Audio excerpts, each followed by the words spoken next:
Nagkairita ng isang triathlete at isang driver ng pick-up sa Cagayan de Oro City. Pareho pang nag-video sa cellphone ng dalawa habang nagtatalo. Ang iba pang detalye ng balitang yan, abangan maya-maya.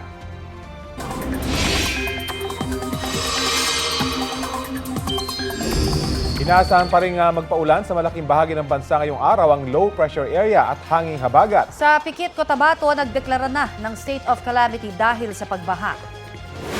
Perwisyo na raw kasi ang mga pagbaha sa pang-araw-araw na buhay ng mga residente. Batay sa datos ng Pikit LGU, 18 barangay ang binaha at halos 15,000 pamilya ang apektado. Mahigit 1,200 ektarya na rin daw ang napinsalang taniman na tinatayang may halagang mahigit 40 milyong piso. Nagpapatuloy naman ang pamimigay ng food packs at iba pang tulong sa mga binaha. Nasa ilalim ng yellow rainfall warning ng Pag-asa ang Romblon. Posible po ang pagbaha sa nasabing probinsya sa gitna ng pag-uulan doon.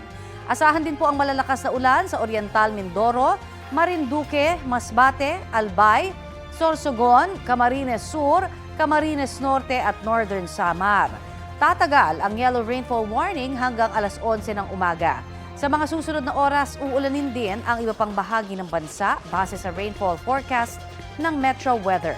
Posible po ang heavy to intense rains sa ilang lugar, maging ang Mindanao na binabaha na dahil sa ilang araw ng pag-uulan. Dito po sa Metro Manila, asahan din ang malalakas na ulan mamayang hapon. Huli nga namataan ng Pag-asa ang binabantayang LPA sa bahaging Catbalogan, Samar. Nananatiling mababa ang tsansa nitong maging bagyo. Dismayado ang Department of the Interior and Local Government sa dumaraming ulat ng mga pulis na nasasangkot sa gulo. Gaya na lang ng isang pulis na nagpaputok ng baril habang nasa inuman sa Maynila. Balita hatid ni Mark Salazar. Nahagip pa ng CCTV ng Barangay 87 ang komisyong ito sa Tondo, Maynila. Dulot yan ng pagpapaputok umano ng baril ni Police Corporal Raven Joe Santiago habang nakikipag-inuman sa mga kapitbahay. Arestado siya at nakapiit sa Manila Police District habang inihahanda ang haharaping kaso. Nakita naman ang CCTV camera ito. For the meantime, i-preventively suspend muna to habang iniimbestigahan to. No? So I'll just get the details dito at I will inform IAS about this, no? Na gawin kaagad ito. Dismayado ang Interior Department sa sunod-sunod na ulat ng police misconduct.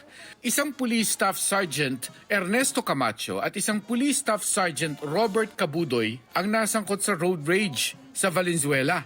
Ayon sa police report, masama ang tingin ng biktima sa dalawang pulis dahil hindi sila mga naka-helmet. Kaya bumunot ng baril si Camacho at sinikmuraan ng biktima. Sibak na sila sa pwesto. Swelduhan tayo ng ating mga kababayan, pangalagaan ang kriminalidad at ang safety ng mga tao. Pero kung gagawin nila ay baliktad, sila pa mga abuso, sila pa magdi-discharge ng baril, dapat imbestigahan dapat to. Mark Salazar, nagbabalita para sa GMA Integrated News. Abiso po sa mga taga-Luzon, isa sa ilalim sa yellow alert ang Luzon Grid simula po 1:00 mamayang hapon. Tatagal po ang alerto hanggang alas 10 ng gabi. Ayon sa NGCP, ang pagpapatupad ng yellow alert ay dahil po sa hindi inaasahang pagpalya ng San Gabriel Power Plant simula po kahapon. Under normal condition naman ang Visayas at Mindanao Grid. Ipinatutupad ang yellow alert kapag nakikitang manipis ang reserbang kuryente sa grid.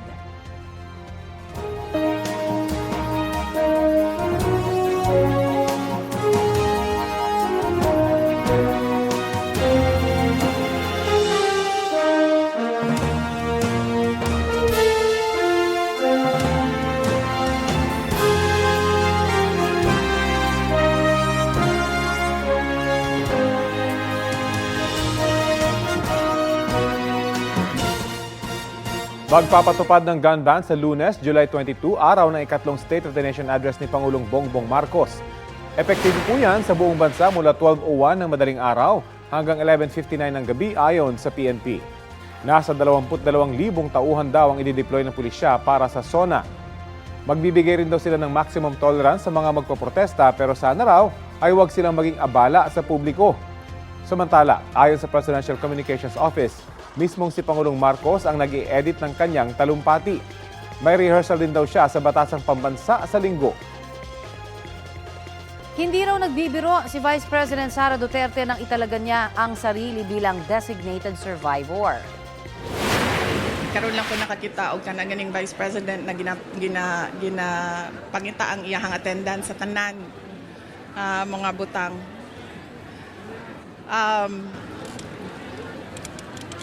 Dili to siya joke. Dili po to siya bomb threat.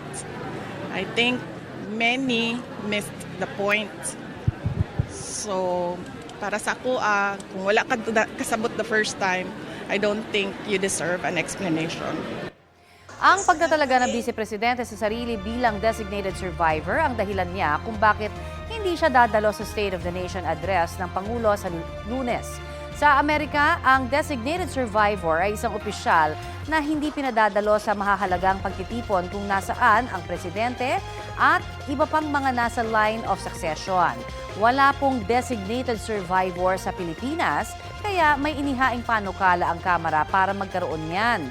Sinabi na ng House Secretary General at ng Philippine National Police na wala silang nakikitang banta sa SONA ng Pangulo. Kapuso, para sa mga maiinit na balita, mag-subscribe sa GMA Integrated News sa YouTube. Sa mga kapuso naman abroad, subaybayan nyo kami sa GMA Pinoy TV at sa www.gmanews.tv.